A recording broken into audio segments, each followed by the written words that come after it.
Hello, welcome everybody to this video.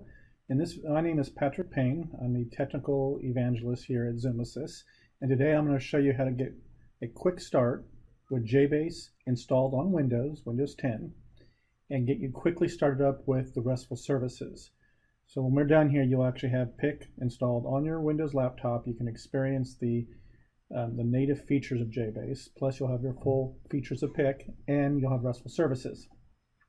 So to get started, I'm going to do some prerequisites that you should have installed on your computer before we get started.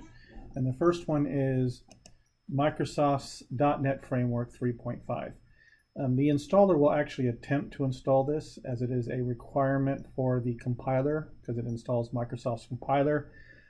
I have personally had issues on Windows 10 where it seems to get stuck through that process.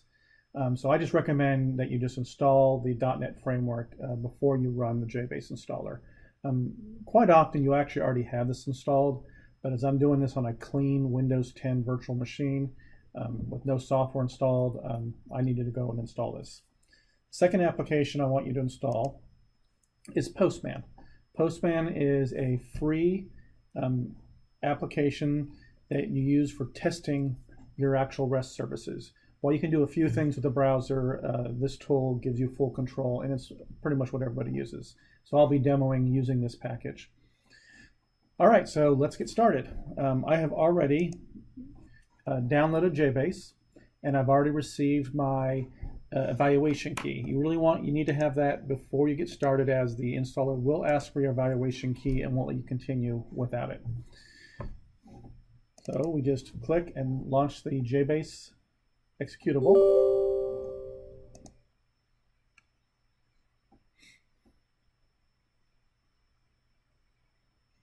Let's just use the defaults for all the questions. It'll install off the C drive in a jBase directory. It creates a jBase admin Windows user.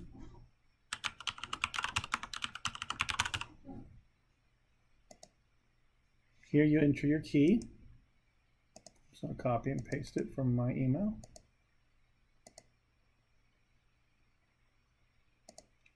And now jBase will install.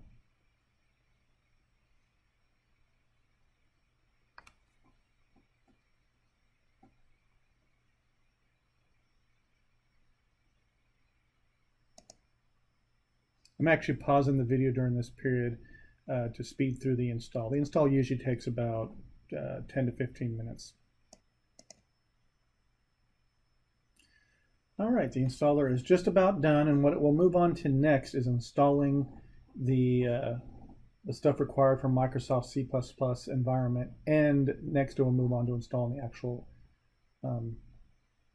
compiler if you don't have the compiler already.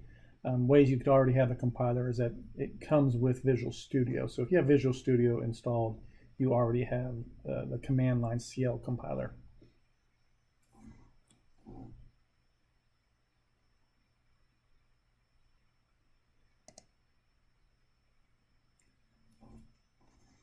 All right, at this point, it should start running the C++ compiler installer.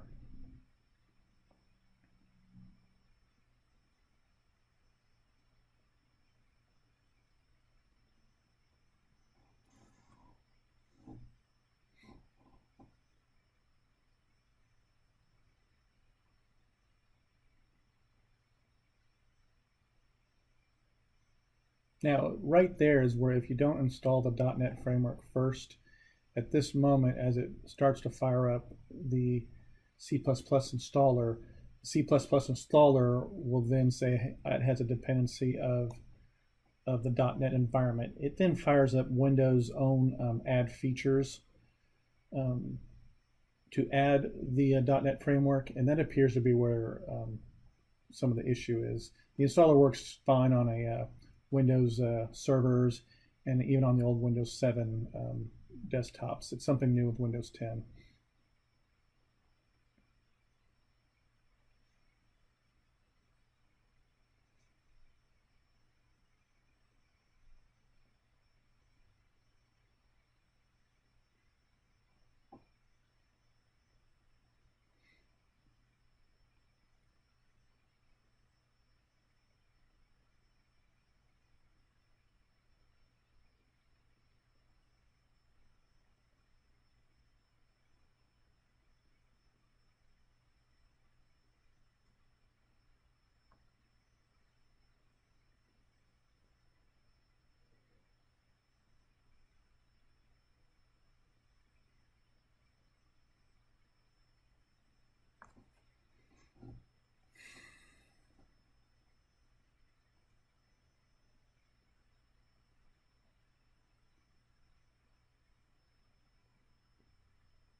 At this moment, it's letting you know if you want to use any of the inbound connections, just like with any Windows machine or even Linux, you'll have to adjust your firewall rules to allow Telnet in.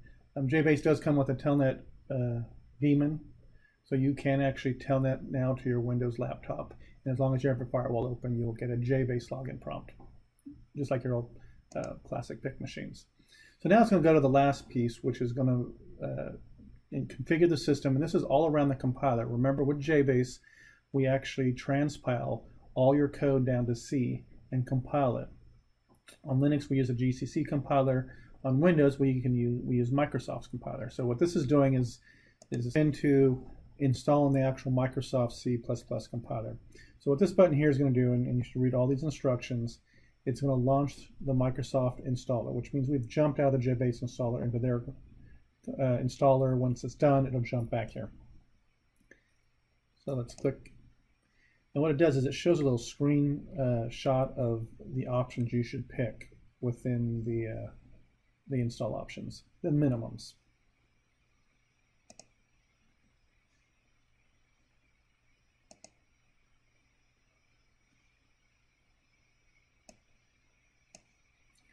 All right, so let's go next, where it's going to install it. And we do not need the documentation. We do not need the samples within the header files. We don't need those libraries. We don't need a .NET development environment, but we do need the Win32 development tools. We don't need application verifier or debugging tools. If you want them, go ahead and install them, but they are not required. What we're really looking for is a C++ compiler, the header libraries, and the Win32 development tools, which is where I believe it gives us the CL command line compiler.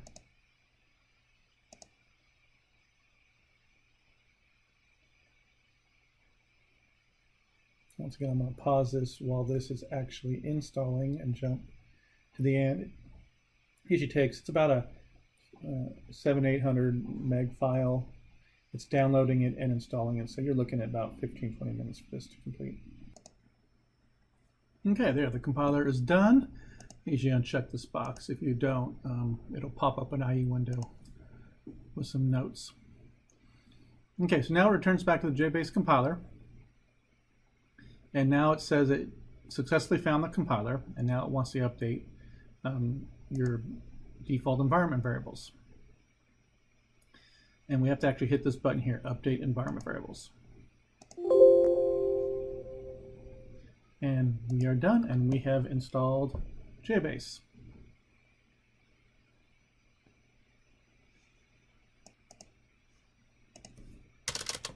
And it has logged you into the default jBase admin account.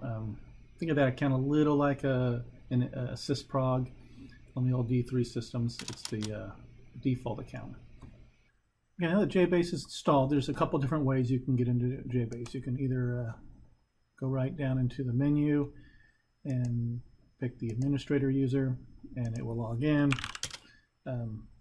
Since jBase is actually native, this is actually just a different shell. You can type command and see where you're at. So these default accounts install underneath the jBase directory. jlicense info will tell you your user situation. Second way you can do it is you can actually, from any PowerShell or command box, you can also just type JB for jBase.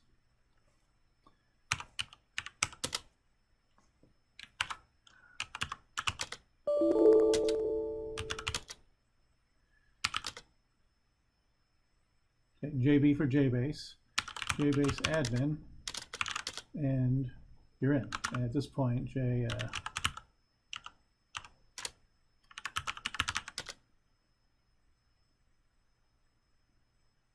shows that we have 2 users and we're using it 2. So there's 2 different ways you can get in there. Now let's fire up our JAgent. Now JAgent is a daemon program. It should be installed as a service. The default install right now is not doing that. There's instructions on the website how to install it. But usually as you're doing testing, and you're learning how to set up environment variables and get all that to set up, it's usually better to run it in the foreground. So usually to start up JAgent, we're going to open up a second DOS box. We're going to go into the directory where we want to run our programs from. In this case, we're just going to use the jBase admin account. We're going to fire up the jBase agent program, which is jBase_agent, and then give it the default config file, which is in jBase current version config jagent config. In this video, I'm not going to go into the configurations. This is a quick start. You will actually have pick up and running and be able to compile and get some REST stuff running as long as you're doing it from the jBase admin account. It fires off. Its default port is 2002. Here you see Windows actually opening up and saying, do you wish to open up the firewall? So now we have jagent running. We can now bring up our browser.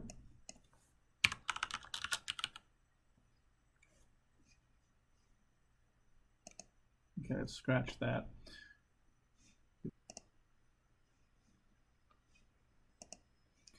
We're now going to open up and test our actual REST service. For this, we're going to actually use Postman.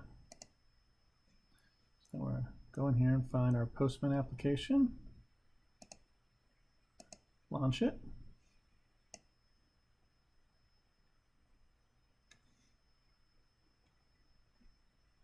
If you're a big user of Chrome, Postman is also a Chrome plugin.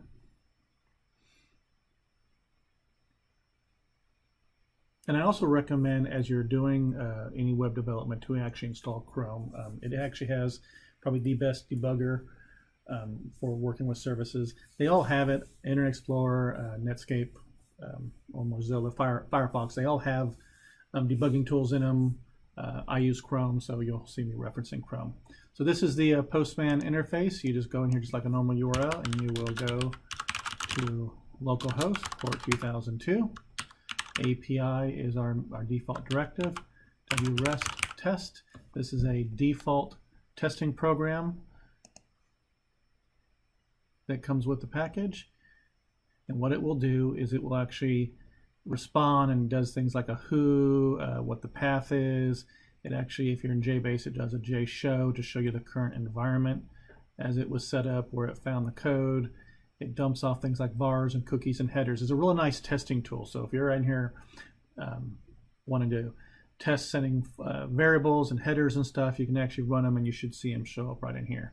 And to give an example, we'll go in here and send a URL variable. My name is Patrick.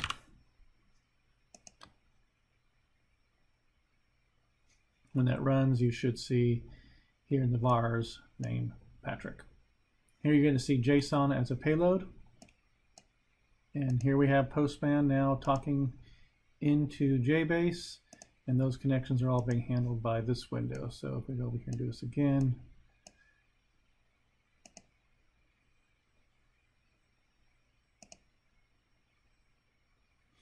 you'll see the request coming in. All right, so now we've got jBase installed. We've got REST talking to us, and so we'll real quickly here make your first test program.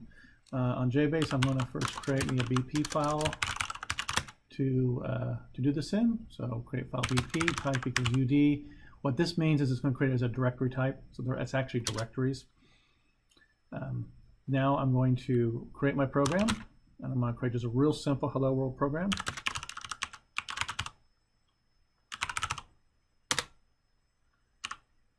jBase has two editors. The ED editor is very similar to the D3 editor.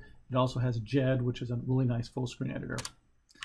Here, we're just going to do one simple thing, which is send some data back. And for this demo, I'm just going to keep it real simple. We're going to just build the JSON directly here. So we're going to say response, variable, and value.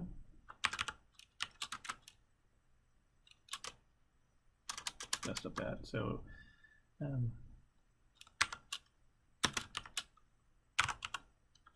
response, okay.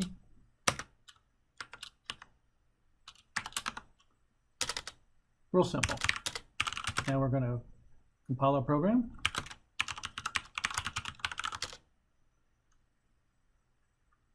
Catalog our program.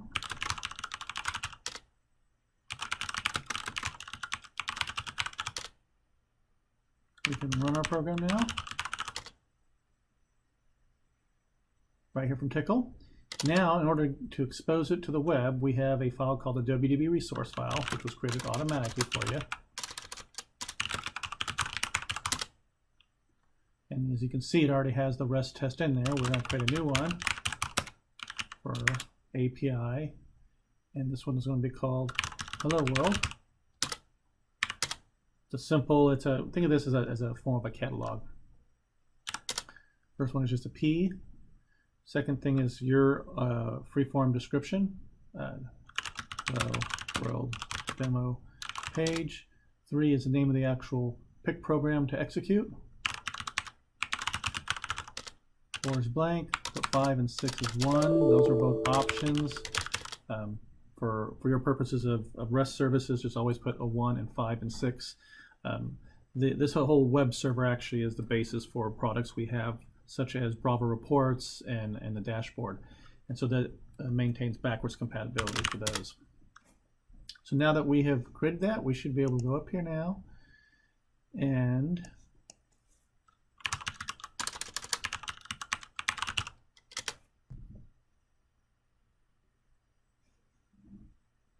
we have now responded. So we've built our first real basic REST service. Please move up next into my other videos where I start going into more detail on what REST really is and actually getting more into the programming and how you get access to headers and all that other stuff. I also like to point out we have documentation. So if you go to Zoom Assist under MV Connect or under jBase looking at RESTful services, you can go down to the documentation page, which will bring up the manual, and when you get it'll show you how to install it if you're on other platforms, because what we're showing here is how jBase has it natively built in, but it also is available on other platforms using the MV connector. Once you get to the pick side, all the coding is exactly the same. So we go over here, and as we go down to documentation, all the subroutines that we make available to you. So for example, you saw us use wsend. Here's documentation that explains to you what that function does. But there's functions in here to set the content type, set the headers. These are all standard functions. Again, I have other videos that will go into detail and explain to you how that works. So thank you for watching the video.